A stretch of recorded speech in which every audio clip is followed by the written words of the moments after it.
73 regime change experiences ہیں اچھا CIA کے. سب سے پہلا تھا 1954 میں مصدق کا، اور مصدق کا یہ ہوا تھا کہ جو اس نے آتے ہی آئل جو تھا نا، اس سے ریفائنریز انڈسٹری، اس کو نیشنلائز کر دیا تھا، اور اس کے خلاف بالکل ویسے ہی رجیم چینج ہوا تھا جیسے عمران خان کے خلاف ہوا ہے. باقاعدہ لوگوں کو خریدا گیا تھا، ممبر پارلیمنٹس کو، کیونکہ الیکشن جیت کے آیا تھا، اور باقاعدہ اس کی اکثریت کو اقلیت میں بدلا گیا تھا، اور پھر فوج کو ساتھ ملا کے اس کو وہاں سے نکالا گیا تھا، اس کو جیل میں بھیج دیا گیا تھا، اور اس کی جگہ پھر رضا شاہ پہلوی جو ہے جو مر گیا، جو کنگ کو لے کے آیا گیا تھا. اچھا اصل فارمر شاہ آف ایران، فارمر شاہ آف ایران، جو کہ 1979 میں فروری میں وہاں سے وہ غالباً آپریشن اجاکس کچھ اس طرح نام تھا جو CIA نے جی CIA نے کیا. اس کے بعد 72 ہوئے ہیں، مطلب مختلف ملکوں کے اندر، افریقہ کے اندر، لیٹن میں لمبی بات سے آخری یہ تھا. لیکن لگتا ہے یہ ہے کہ 73واں جو ہے وہ اب ایران کے اندر آپریشن چینج ہونے. لیکن مسئلہ ذرا یہ ہے کہ ایک طویل عرصے سے ہم کہتے چلے آ رہے تھے کہ امریکہ جو ہے وہ ایران پر حملہ نہیں کرے گا. جی آپ بھی اکثر اور واقعی ایسا بھی ہوا. اب براہ راست اسرائیل نے تو کبھی حملہ نہیں کیا اپنے ارد گرد کے ملکوں کو ٹھیک کرنے کے لیے. میں پہلے بھی بتا رہا تھا کہ امریکہ کے کندھے پر سوار ہو کر اسرائیل نے ساری رجیم چینج کی. ٹھیک ہے. اس کا سب سے بڑا دشمن صدام حسین تھا، جس نے 1948 کی عرب اسرائیل وار، جب 14 مئی کو اسرائیل بنا تھا، اس کے اندر بحیثیت ایک لیفٹیننٹ کے حصہ لیا تھا. اس کو آج بھی وہ کہتے ہیں کہ یہ اس کو میں ٹارگٹ کر لیا تھا اس وقت. پھر وہ بعد میں جب آیا احمد حسن بکر وغیرہ، وہاں پر اس نے آ کے اس نے وہاں پر عراق پہ کر لیا، اور وہ بہت سپورٹ کرتا تھا. دوسرا یہ تھا کہ امریکہ کا دشمن شروع میں تھا، اس لیے کہ وہ رشین کی سوویت یونین کی لابی میں تھا، اس کو بھی امریکہ سے کروایا. ٹھیک ہے. سادات کو باقاعدہ امریکہ سے باقاعدہ مصر میں باقاعدہ اس کو لے کے آئے انوار صاحب، اس کو خاص طور پہ جو بارلے ولائی نے پور کی تھی 1973 کی وار کے اندر، باقاعدہ امریکہ نے ملا کے ان کا ایگریمنٹ کرایا. اردن کے اندر یہ شریف مکہ کی اولاد میں سے ہے جس نے سب سے پہلے خلافت عثمانیہ کے خلاف کھڑا ہوا تھا، جس کا دادا جو تھا عبداللہ اس کا بیٹا تھا.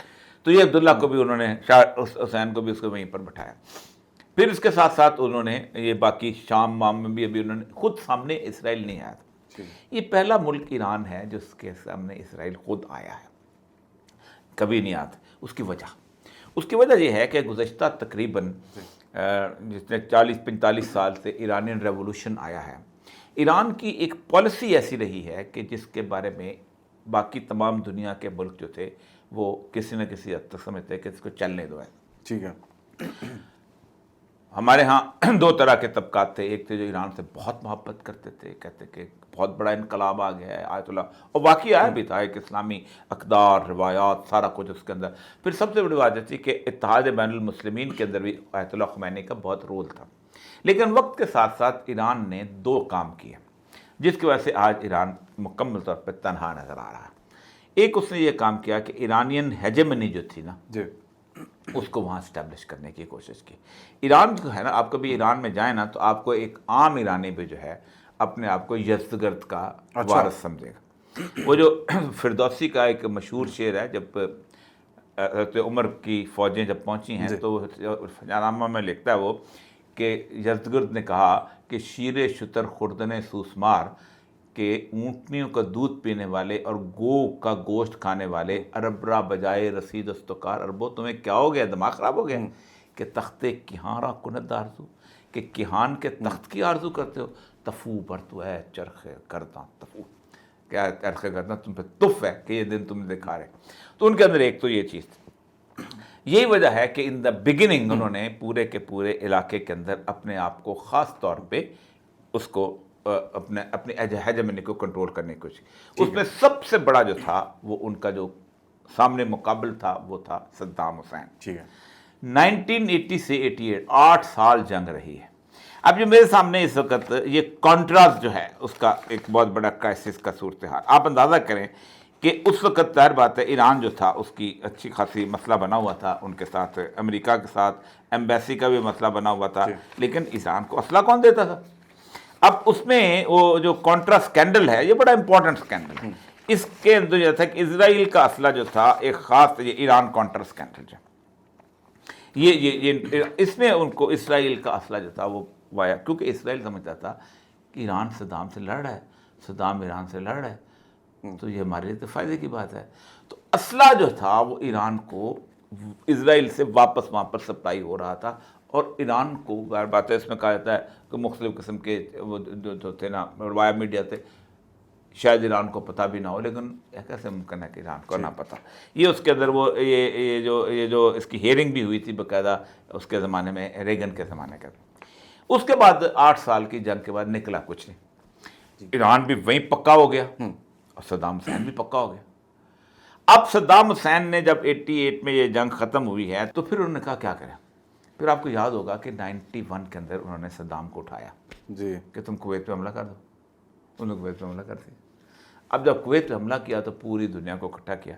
اب صدام ایک ریولوشنری کے طور پہ اٹھ رہا تھا، عربوں کے لیے بھی خطرہ تھا، بادشاہتیں ختم ہو جائیں گی، یہ ہو جائیں گی.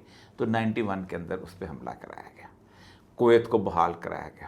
پھر سارے عربوں کے اندر جو ہے باقاعدہ اڈے بنائے گئے کہ تمہیں ایک تو ایران خطرہ ہے تمہارا، اور تمہارا جو ہے ایک صدام حسین خطرہ ہے. اور ان کو مکمل طور پہ وہاں پر صدام کی قوت جو ہے اس حد تک ہوئی کہ 91 سے لے کے 2003 تک وہاں 10 لاکھ بچے مرے ہیں، اس لیے کہ وہاں پر دوائیاں نہیں پہنچائی جا رہی تھیں. یہ بہت بڑا انٹرنیشنل کرائسس وہ ہے کہ وہ پھر صدام کو کہا گیا تم ویپن آف ماس ڈسٹرکشن استعمال کرو، کہا گیا کردوں کے خلاف استعمال کرو، یہ کرو وہ کرو. پھر اس کے بعد القاعدہ کی صورت ہے. لیکن اس دوران ایران نے 2-3 کام کیے جس کی وجہ سے ایران کے اور باقی عرب ممالک کے درمیان جو ہے وہ کسی نہ کسی حد تک تکلیف دہ صورتحال. ابھی بس میں ایک ترانہ دیکھ رہا تھا، انہوں نے جو اسرائیل کے خلاف جو ترانہ جو ہے ایرانی گا رہے ہیں بڑے زبردست، میں دیکھ لیجیے گا کسی، تو اس میں یہودی و سعودی ساتھ لگایا ہوا، اور وہ سارے ایرانی جو ہیں وہ برابر کی صورتحال میں اس کو گا رہے ہیں.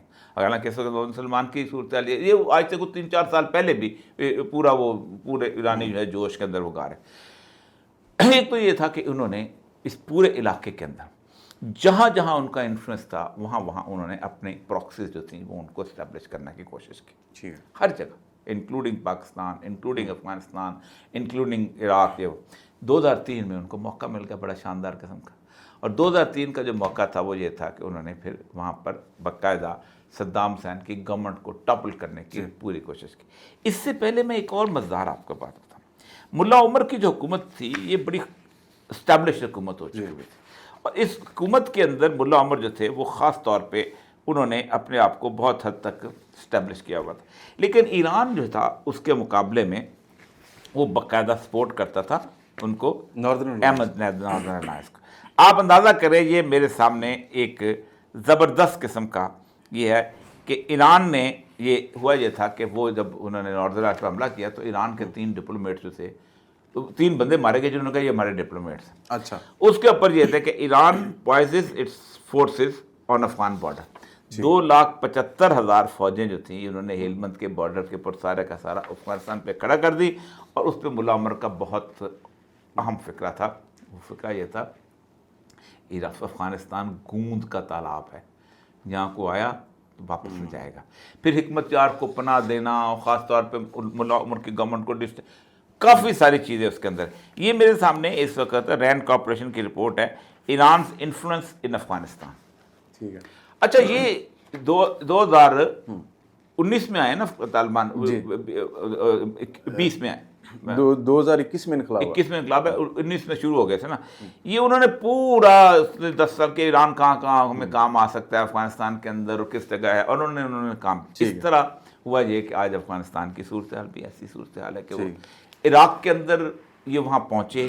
وہاں پہنچ کے انہوں نے باقاعدہ عراق کی جو شیعہ تھا اس کے اوپر ایرانی انفلوئنس کرنے کی کوشش کی.